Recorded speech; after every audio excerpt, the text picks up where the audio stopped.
Hi friend, आज हम लोग इस वीडियो में जो भारत में जो लैंड सेटलमेंट हुआ था, परमानेंट लैंड सेटलमेंट जो किया था ईस्ट इंडिया कंपनी के द्वारा, उसी के बारे में हम लोग आज चर्चा करेंगे, जिसमें कि हम लोग 30 पॉइंट्स पर इसमें डिस्कशन करेंगे। और उसी में से ये जो तस्वीर देख रहे हैं, ये वैसे शख्सियत का तस्वीर है जिस शख्सियत ने अपने देश के लिए बहुत बड़ी मजबूत जो है रेवेन्यू कलेक्शन के लिए नींव डाली, और जिस देश के लिए इसको भेजा गया था वहाँ के लोगों को इन्होंने गरीब, नंगा, फकीर, भिखमंगा बना दिया। उसी शख्स का ये फोटो है जिसका नाम है लॉर्ड कर्नवालिस। लॉर्ड कर्नवालिस जो है एक ज़मींदार का बेटा था, और इन्होंने ब्रिटेन के बाद अमेरिका के बाद जो है इनको जो है वहाँ को असफलता के बाद जो है इनको जो है चूँकि रेवेन्यू का इसको अनुभव था, चूँकि फैमिली ग्राउंड में रहे थे इस तरह के चीज़ों को लेकर के, और इसको जो है ब्रिटेन ने, इंग्लैंड ने इनको भारत के शोषण के लिए जो है और अपने ईस्ट इंडिया कंपनी के रेवेन्यू के लिए जो है इसे बेस्ट समझा, और उसके बाद जो है भारत में इसको भेजा गया। और इन्होंने भारत में एक जो सिस्टम तैयार किया, वो सिस्टम था परमानेंट लैंड सेटलमेंट, जिसको हम लोग कहते हैं ज़मींदारी प्रथा। ये एक ऐसी प्रथा है जिस प्रथा ने भारत को इतने झकझोरा, इतने गरीबी से जुझाया कि जो फूड सिक्योरिटी एक्ट है, इस एक्ट के द्वारा जो भारत सरकार ने अपने जो पीपुल है उस पीपुल के लिए जो वर्क किया है, जो काम किया है या वेलफेयर स्कीम चलाया है, उसके द्वारा इनके द्वारा जो अत्याचार की गई है उसका कुछ मिटिगेशंस हुआ।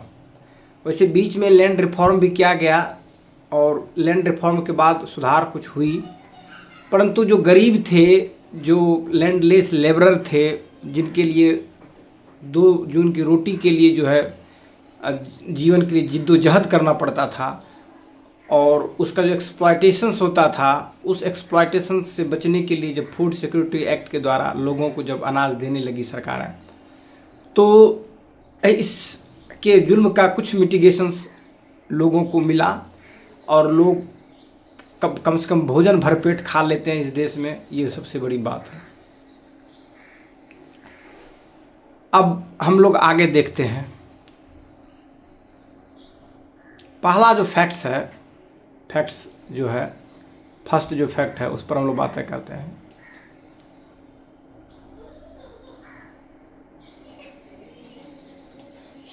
एक पर बातें करते हैं। पहले इंग्लिश में इसको जो है उसको मैं पढ़ देता हूँ।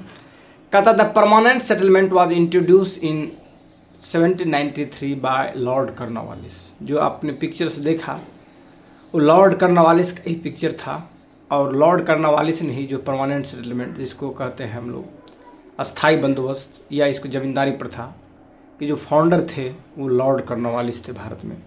और 1793 ईस्वी में लॉर्ड कर्नवालिस ने जो इंट्रोड्यूस किया परमानेंट सेटलमेंट, जिसको अस्थाई बंदोबस्त कहते हैं, तो ये अस्थाई बंदोबस्त 1793 ईस्वी में लॉर्ड कर्नवालिस द्वारा लागू किया गया था। दूसरा जो पॉइंट है उस पर हम लोग बातें करेंगे। कहता कि it was primarily implemented in Bengal, Bihar and Orissa. कहता कि इसे मुख्य रूप से जो है बंगाल, बिहार और उड़ीसा में लागू किया गया था। जो परमानेंट सेटलमेंट है इसको मुख्य रूप से लागू करने वाले जो क्षेत्र थे वो थे बिहार, बंगाल और उड़ीसा। बंगाल, बिहार और उड़ीसा, इस रीजन में इस क्षेत्र को लागू किया गया था मुख्यतः। उसके थर्ड पॉइंट जो है वो देखेंगे हम। कहता the system aimed to fix the land revenue on a permanent basis. जो इस व्यवस्था का जो उद्देश्य भू राजस्व को अस्थायी रूप निर्धारित करना था। जैसा कि जानते हैं कि 1793 से पहले ही जो है 1757 के जो प्लासी की युद्ध होती है, 1764 में जो बक्सर की युद्ध होती है, इस युद्ध से जो है ईस्ट इंडिया कंपनी जो है अपनी ज़मीन जो है अच्छी तरह से जमा लेता है बिहार, बंगाल, उड़ीसा में, और इतनी मजबूती के साथ ये एडमिनिस्ट्रेशंस चलाने लगते हैं कि यहाँ के जो लोकल रूलर्स रहते हैं उसकी जो है बरसों से जो चली आ रही थी जो सिस्टम्स, उस सिस्टम्स को ये जो है हैक कर लिए अपने विजयी के बाद, और साथ ही साथ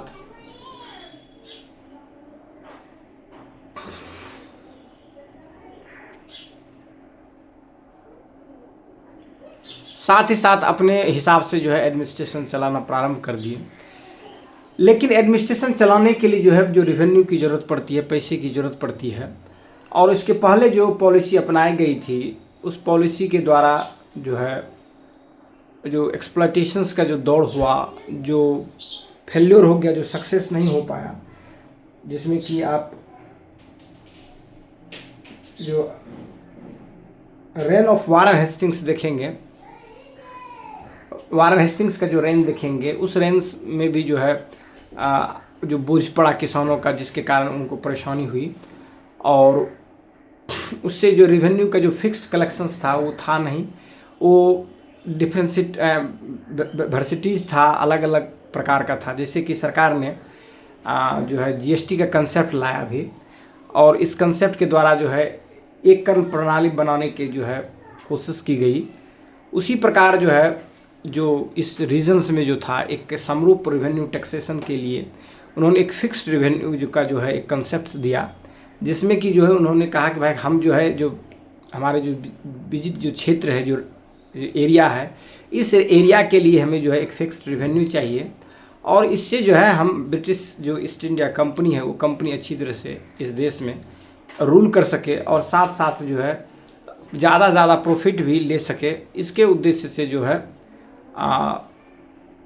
इस तरह के कंसेप्ट्स को लाया, क्योंकि इससे फिक्स्ड हो गया उसका प्रॉफिट और सब चीज़ फिक्स्ड हो गया, भाई इतना मिलेगा ही तो मिलेगा।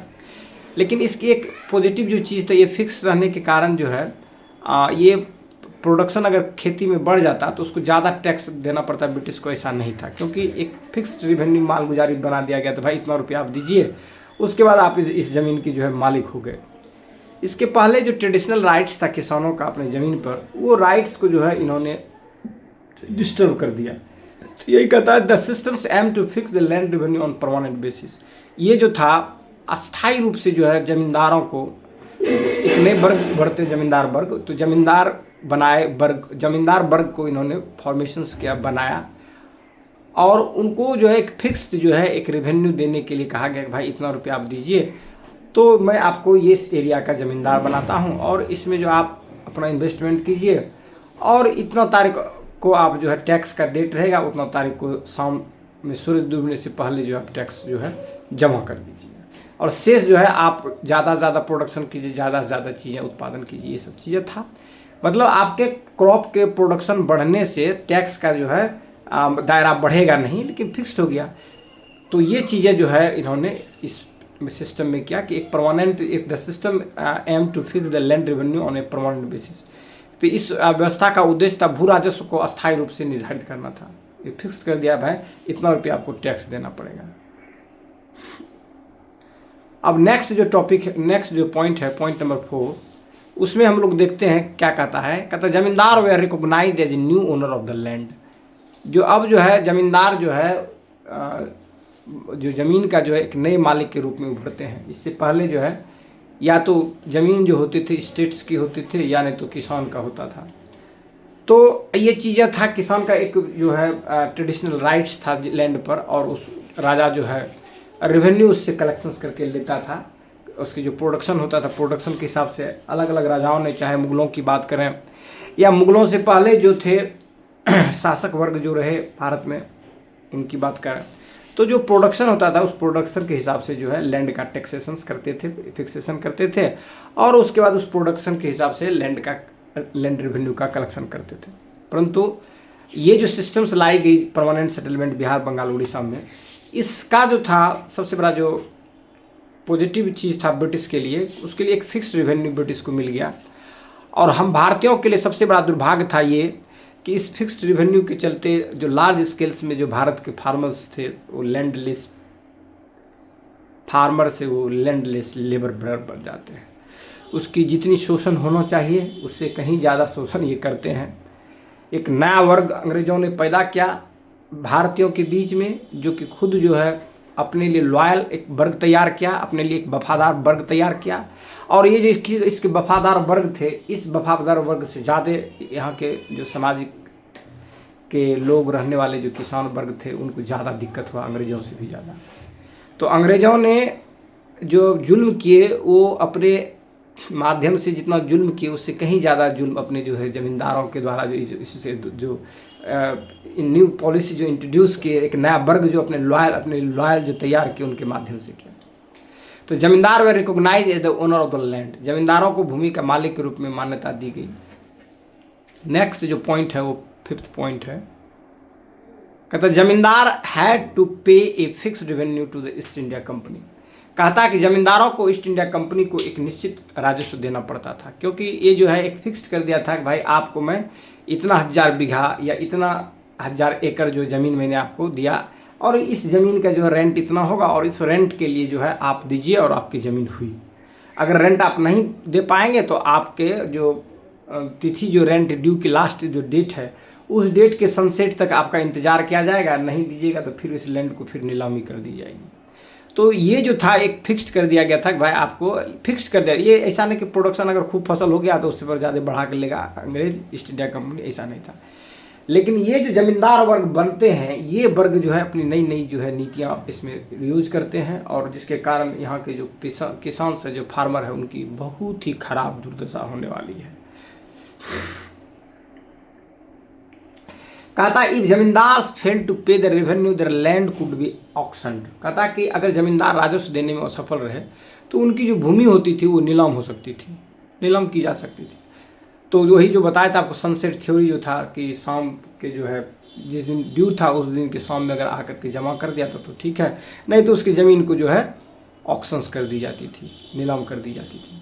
कहता the system led to the commercialization of the agriculture. कहता ये जो सिस्टम को इंट्रोड्यूस जो किया गया इस सिस्टम से ने जो है जो कृषि जो था इसको व्यवसायीकरण की ओर इसको बढ़ावा दिया। अब इस बात को समझिए कि ये जो लैंड सेटलमेंट जब अंग्रेजों ने किया, परमानेंट लैंड सेटलमेंट किया, अपना फिक्स रेवेन्यू कर दिया भाई इतना रुपया आप कैश क्रॉप्स के रूप में हम देंगे, कैश के रूप में इतना देंगे।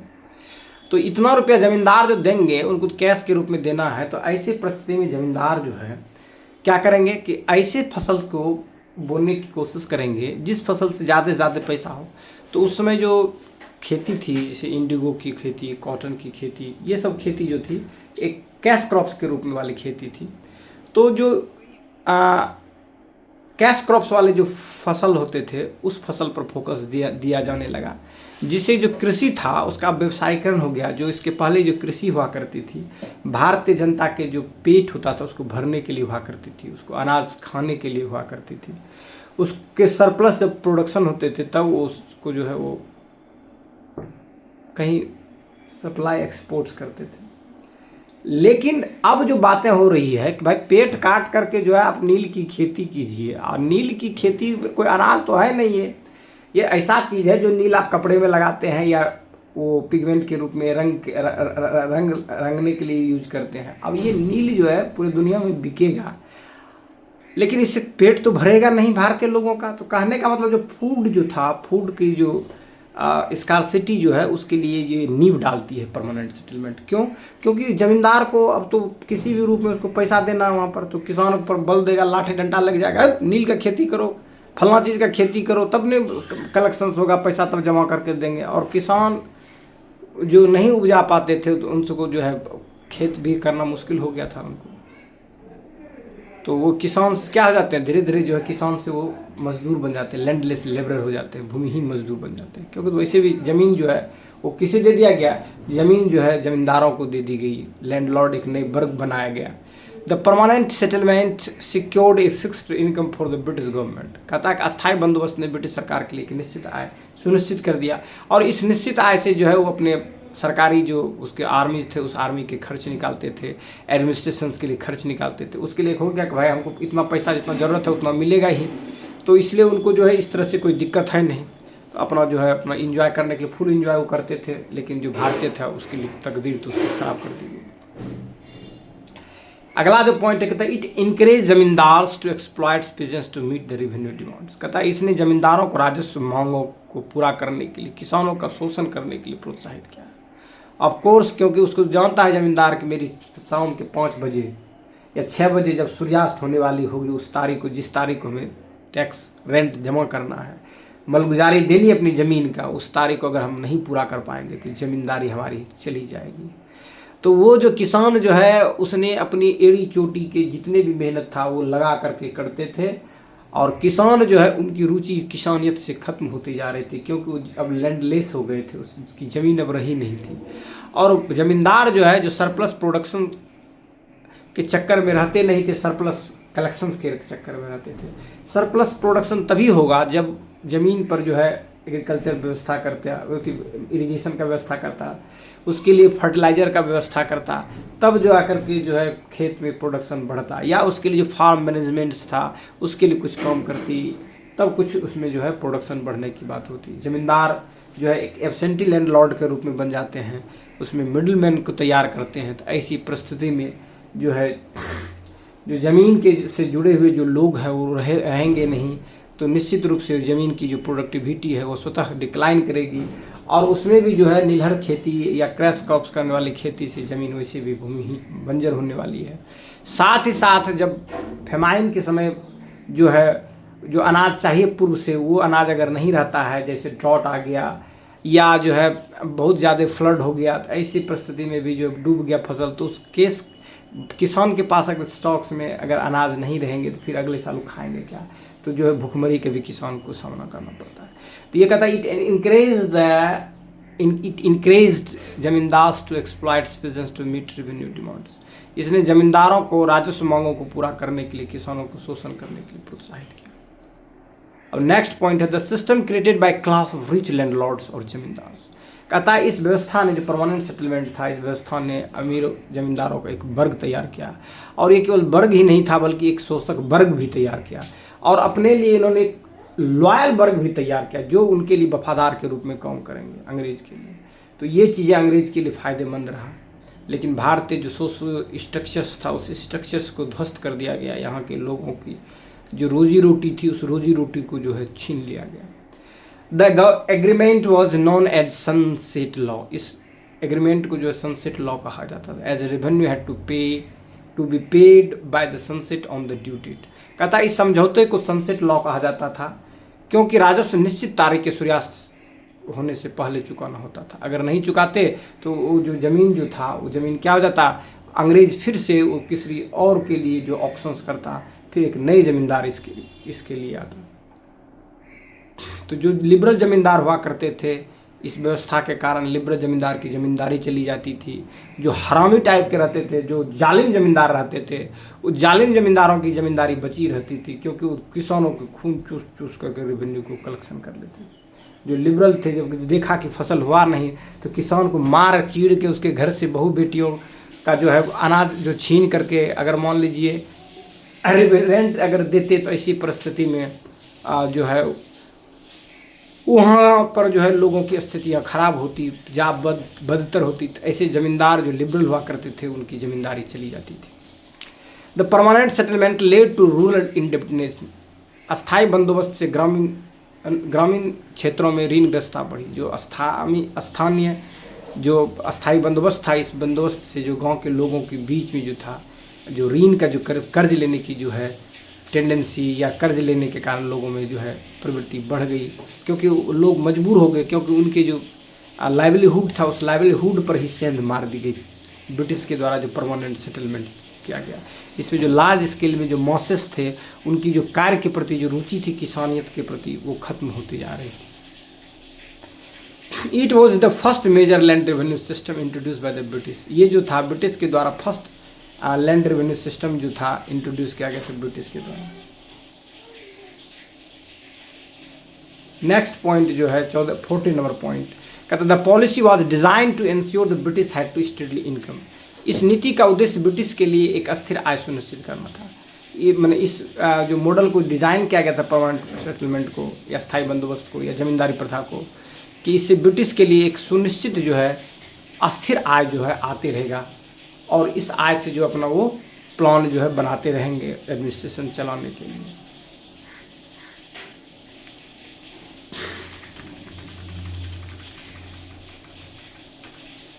कहता है अब अगला नेक्स्ट पॉइंट है 15। कहता है it ignored the traditional rights of the peasants over there land. इसने जो है इग्नोर कर दिया, इसने जो है क्या कर दिया, इग्नोर कर दिया है। वहाँ के जो परंपरागत अधिकार था किसानों का उसको इग्नोर कर दिया और नए ज़मींदार को जो है ज़मीन का मालिक बना दिया।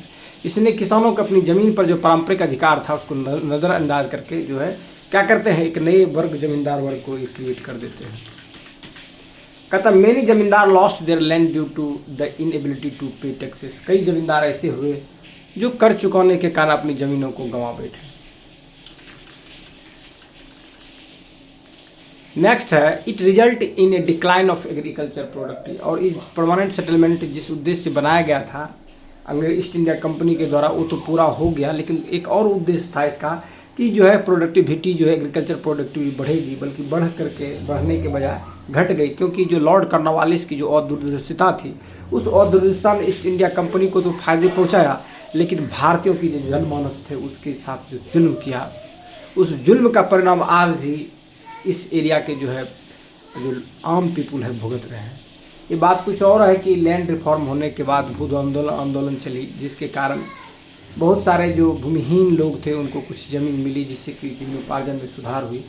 और उसके बाद भारत सरकार ने जो फूड सिक्योरिटी एक्ट जो योजना के तहत जो है लोगों को जो अनाज का वितरण करना शुरू किया, इससे जो है लोगों को कम से कम पेट भर अनाज खाने के लिए अब मिल जाता है। ये बहुत बड़ा सौभाग्य है हम भारतीयों के लिए। कहता it resulted in A decline of agriculture productivity. जो इसने जो है कृषि उत्पादन में जो है गिरावट लाई।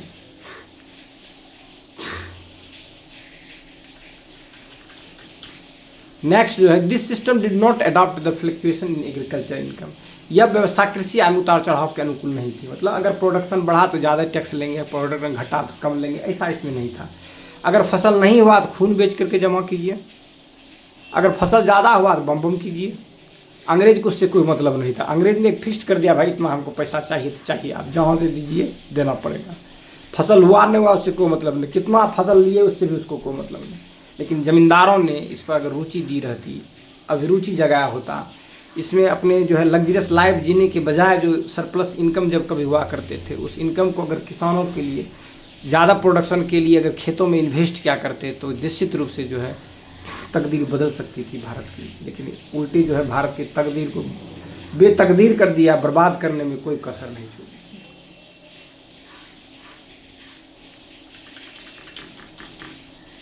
अब अगला है the permanent settlement did not consider the soil sole fertility of the different region. अस्थायी बंदोबस्त ने विभिन्न क्षेत्रों में मिट्टी की उर्वरताओं को ध्यान में नहीं रखा। मतलब जब आप पढ़े होंगे एंशिएंट पीरियड्स, मेडाइवल पीरियड्स का जब हिस्ट्री आप पढ़ते होंगे तो जब कभी भी राजा जब टैक्सेशन करता था अपने मंत्रियों से सलाह जरूर लेता था कि ये जो ज़मीन है जिस ज़मीन पर हम टैक्सेशन करने जा रहे हैं उस ज़मीन की जो फर्टिलिटी है, वहाँ का जो प्रोडक्टिविटी है उसके प्रीवियस ईयर्स को देख करके जो है निर्धारित करता था टैक्स कि इससे क्या लिया जाएगा। और जब फेल्योर हो जाता था टैक्स उसके लिए फिर रियायतें का भी इंतजाम करते थे। ये हमारे जो है जो ट्रेडिशनल किंग्स हुआ करते थे या रूलर्स हुआ करते थे, वो उन लोगों ने इस बात को चाहे एंशिएंट पीरियड्स हो या मेडाइवल पीरियड्स हो उन्होंने ध्यान में रखा था। परंतु अंग्रेज ने जो ये नई व्यवस्था लाई, इस नई व्यवस्था ने इस बात को ध्यान में दिया गया कि सॉइल की फर्टिलिटी क्या है, भूमि की उर्वरता कैसी है, उसकी उपज कैसी है, उसके अनुसार निर्धारण किया जाएगा, इस बात को नहीं।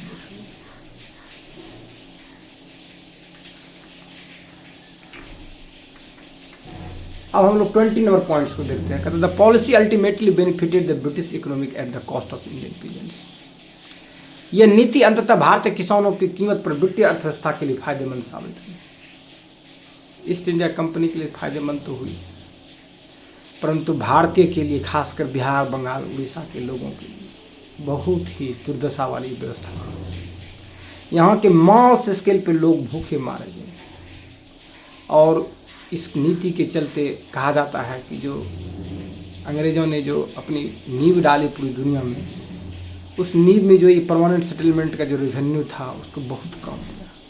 लेकिन भारतीयों के जो खून गए, भारतीयों के जो जीवन गए, भारतीयों की जो सामाजिक दशाएं, आर्थिक दुर्दशाओं में जो तब्दील हुई, उसके जो शोषण हुए, उसकी कथाएं जो है कितने वर्षों तक कही जाएगी, उसके बाद भी जो है कम नहीं पड़ी।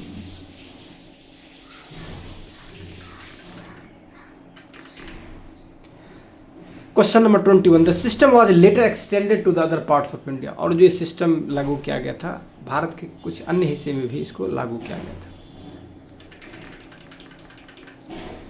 It was also known as the zamindari system, इसे जो है जमींदारी प्रथा भी कहा जाता है, परमानेंट सेटलमेंट। कहते the company assured zamindars of legal protection if they paid the revenue. अगर जमींदार जो है जमीन को पे करते रहते थे रेवेन्यू को, तो इसको कंपनी जो है कानूनी संरक्षण भी देने का आश्वासन किया था। किसको? जो जमींदार हुआ करते थे उनको। The system led to the rise of the absentee land division. ये जो सिस्टम था इसने जो है एक जो गैर हाजिर जमींदार वर्ग का उदय किया। मतलब जो जमीन के जमींदार वर्ग थे वो वहाँ नहीं रह करके जमीन से दूर रहा करते थे, उसको केवल जो रेंट उन्होंने अपने से फिक्स कर दिया था, इतना कलेक्शन कर दिया। एक फिर बीच में जो है मिडिल जमींदार वर्ग को एक क्रिएट्स किए गए, जमींदार के अंदर में जमींदार वर्ग क्रिएट्स किए गए, जिसके कारण किसानों पर जो हैवी टैक्सेशन देना पड़ा। किसानों से क्या लेना था ये फिक्स नहीं किया गया था। किसके द्वारा? ब्रिटिश के द्वारा। ब्रिटिश ने जमींदारों से फिक्स किया था कि भाई हमको इतना चाहिए, लेकिन किसान से कितना लीजिएगा, कितना लेना है, वो फिक्स नहीं किया गया था, जिसके कारण जो है जमींदारों ने एक नए जमींदार वर्ग को क्रिएट किया। तो ये जो इस तरह से जो है शोषक ने एक नए शोषक वर्ग को तैयार किया, जो मिडिल जमींदार वर्ग के रूप में हुआ।